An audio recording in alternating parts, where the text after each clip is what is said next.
Hojiin oomishaa fi oomishtummaa qonnaan bultootaa mirkaneessuuf hojiin oomisha dinnichaa bifa kilaasteraatiin aanaa Dadar zoonii laga gabaa gandoota gabaa guddinaatii fi burqaa gabaatti hojjetame haala gaariirratti argama.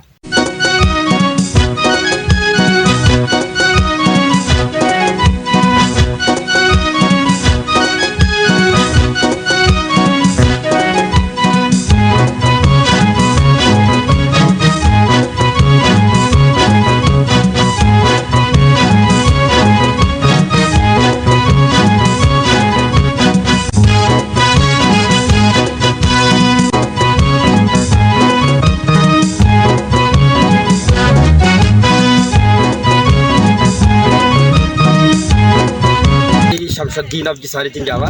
Ini gaftama wajir qonnaa fi lafaa ganda burqaa gabaati. Dinichaan asitti agarruun dinichaan asitti jallisii goneedhaan oomishamu qotee bulaan keenya dinicha sanyii filatamaa ni fidanii sanyii filatamaa kun asirratti jechuudha akkanatti baay'atee bifuma agarru kanaan sanyii isaa ciroo jaama baaraayitii isaa ciroo kana asirratti hedduu ta'a jechuudha. Sanyii isaa kuni qotee bulaan oomisha dachaan argata. Oomisha bifa kilaasteraan qotanii lafti maa agarru kun hundi isaa jalqaba maaltu ture jimaa diimaa fa'aa ture jechuudha. Maal goone jimaa diimaa kan akka irraa kaasan goone jechuudha. Qotee bulaa kan irraa kaasne ganaallee irraa hojjetu jechuudha. Fuuldurallee egeree isaa bareechifnee qotee bulaa irraa balleessine dinnicha jimaa diimaa suni jimaa diimaan ammatatti waggaa takka yeroo takka argama. Kuni ammatti naqataniiti amma boqqolloo ammas boqqolloo qotu kuduraalee qotu sadii fi isaa olillee qotu danda'a jechuudha. Badhaadhina guutuu isaa mirkaneessuudhaaf bakka duraan hin dhaqqabinillee sararaa fi sarara qofaan akka qotan tokko ni goona.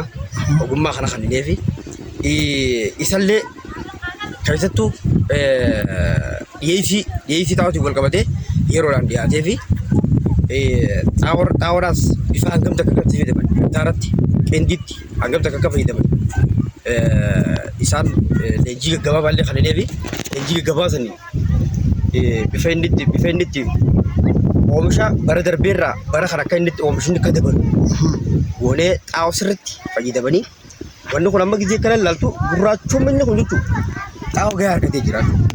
Xaawwa gahaa argatee jira. Isheellee akkasumatti kompoostii amma qotee bulaa baay'eetu kompoostii fayyadamuu eegalanii jira. Kompoostii kanaa fi xaawwa kana wal keessa gizeenii fi waliin fayyadaman allaan isaa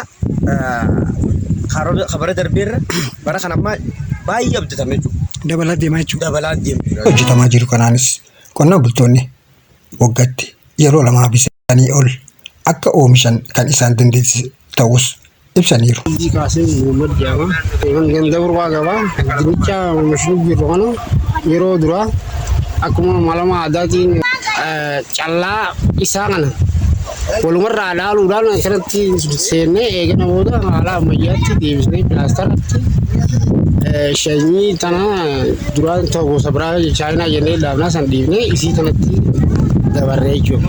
Jirama guddaa ala qaba. Haala pilaasteraatti wal ijaaramnee sanyii wal fakkaataa takka akka dhaabamee magaalaalee haatu.